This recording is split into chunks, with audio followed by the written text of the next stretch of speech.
नमस्कार मेरी प्यारी यूट्यूब फैमिली, हर हर महादेव। आज मैं फिर हाजिर हूँ आपके लिए लेकर शिव तांडव स्तोत्र श्लोक नंबर 3। तो इसे शुरू करने से पहले प्लीज़ मेरे चैनल को सब्सक्राइब कीजिएगा, लाइक कीजिएगा, कमेंट कीजिएगा और शेयर कीजिएगा। अगर आप सब्सक्राइब और शेयर नहीं भी करते कोई बात नहीं, लाइक तो ज़रूर कीजिएगा ताकि मुझे पता चले कि आपको मेरा काम पसंद आ रहा है।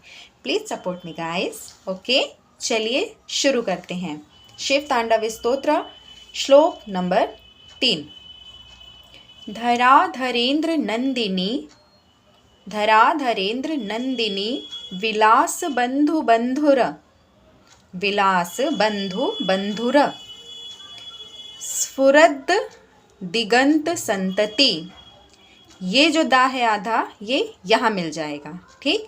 स्फुरद्दि गंत संतति, प्रमोद मान मानसे। क्लियर। कृपा कटाक्ष धोरणी, कृपा कटाक्ष धोरणी, निरुद्ध दुर्धरापदी, क्वचिद दिगंबरे, क्वचिद दिगंबरे मनो, विनोद मेतु वस्तुनि। आया आपको उच्चारण समझ में? एक बार और देख लीजिए। धराधरेन्द्र नंदिनी, विलास बंधु बंधुरा, स्फुरद्दिगंत संतति, प्रमोद मान मानसे। कृपा कटाक्ष धोरिणी, निरुद्ध दुर्धरापदी, क्वचित दिगंबरे मनो, विनोद मेतु वस्तुनि। ठीक, आइए अब इसका अर्थ देखते हैं। तो कवि श्री रामराज कहते हैं, गिरिराज किशोरी पार्वती के विलास कालोपयोगी शिरोभूषण से समस्त दिशाओं को प्रकाशित होते देख जिनका मन आनंदित हो रहा है। धरा धरेन्द्र नंदिनी, यानी धरा धरेन्द्र, धरा पे पर्वत ही रहता है, धरेन्द्र मीन्स पर्वत। तो गिरिराज किशोरी, क्योंकि पार्वती जी गिरिराज महाराज हिमवान की पुत्री हैं, इसलिए उन्हें गिरिराज किशोरी भी कहा जाता है। नंदिनी पार्वती जी, ठीक, नंदिनी पुत्री। तो जो गिरिराज किशोरी पार्वती हैं, उनके विलास काल में उपयोग किए गए, विलास कालोपयोगी, विलास मतलब सुख है ना, प्रसन्नता के जो पल रहे होंगे उस समय, कालोपयोगी शिरोभूषण से, शिरोभूषण मतलब सिर का आभूषण, ठीक। पार्वती जी का जो सिर का आभूषण हुआ होगा उस समय, उससे समस्त दिशाओं को प्रकाशित होते देख, उस आभूषण की चमक से समस्त दिशाएं प्रकाशित हो गई हैं।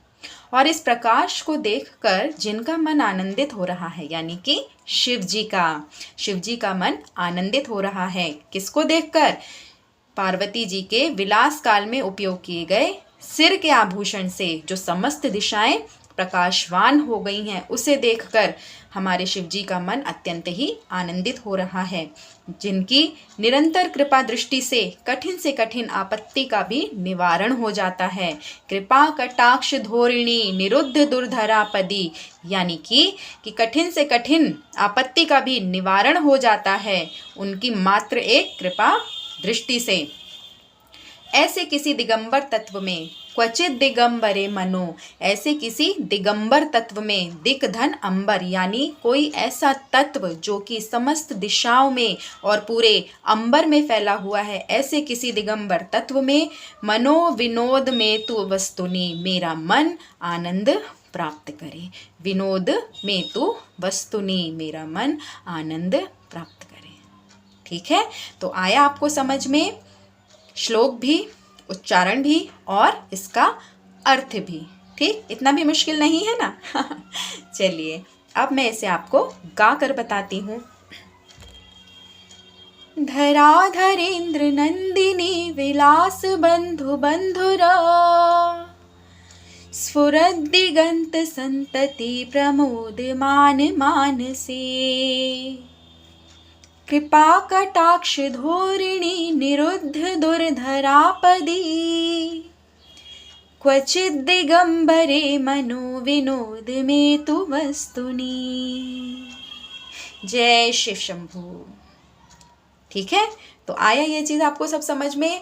ये वीडियो आपके लिए बहुत ही उपयोगी होने वाला है। इसे अच्छी तरह याद कीजिए, कंठस्थ कीजिए और एक ना एक दिन मेरा विश्वास है भोलेनाथ आप पर कृपा ज़रूर करेंगे और ये आपको याद हो जाएगा। ठीक है, तब तक के लिए अपना ध्यान रखें, अपनी फैमिली का ध्यान रखें और मेरे चैनल से जुड़े रहें। बाय बाय मेरे यूट्यूब फैमिली। हर हर महादेव।